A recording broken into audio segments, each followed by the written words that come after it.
This video is on body mass index, which is on the rise in America. So what is BMI, or body mass index? It is a formula that includes your height and weight to measure your lean to fat composition. Your body composition is the percentage of fat and fat-free mass, like muscle and bone, in your body. The goal is to have a low fat percentage and a high fat-free mass percentage. Here are the different classifications when we're talking about BMI. If your BMI is less than 18.5, you are considered underweight. The normal range for a BMI is between 18.5 and 24.9. Now, if you're over 25, then you are overweight. If you are between 25 and 29.9, you're pre-obese. If you are over 30, then you are considered obese.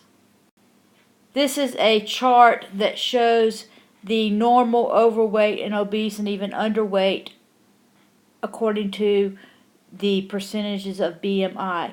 We will discuss this a little later in the video. So how do we get this BMI? You take your weight and divide it by your height squared, and then times that by 703. For example, if you weigh 150 pounds and you're 5'5", you turn 5'5" into inches, which is 65 inches. When you calculate that, your BMI comes out to 24.96. Now let's look at America. Through the years, the BMI for America has changed tremendously. This is a view of America in 1985, where you see very little problem with BMI. I would like to focus right now on North Carolina.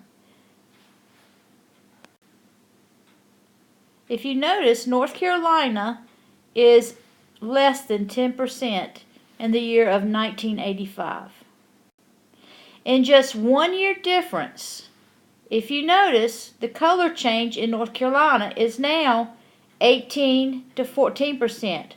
Also, you have more states that are being reported as the BMI begins to increase.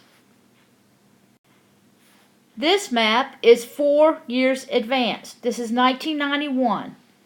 Notice how many states you see now that fall under this category from 10% to 14%.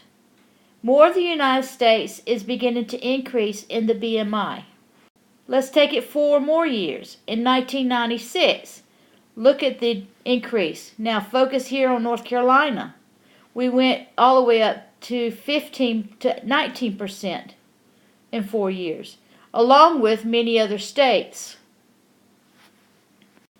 In just 3 years, you notice that many of the states have changed colors. This color represents 20 to 24%.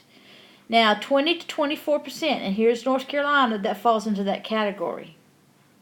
In a 5-year increase, many of the states are beginning to change in this area. This is a 25 to 29%, although North Carolina is remaining on the 20 to 24%.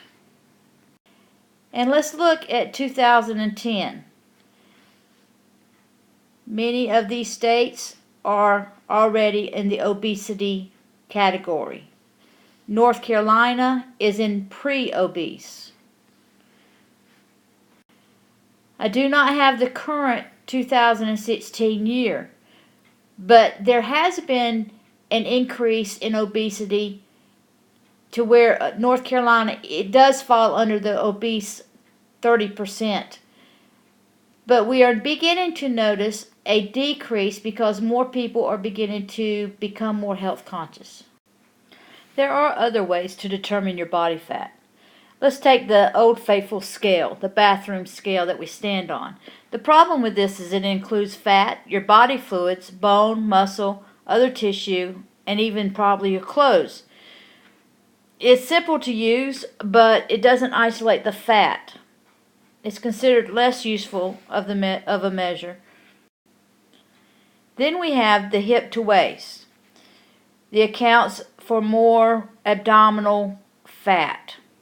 We use non-stretchable tape to measure around the waist to at the narrowest point, usually above the belly button.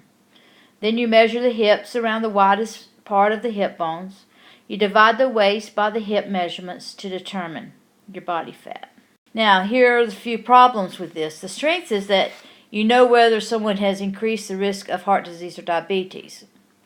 But the weakness for this is it does not indicate how much fat or how much muscle a person has, so it's not really precise. Therefore, the body mass index calculation would be more precise than the scales or the hip to waist measurements.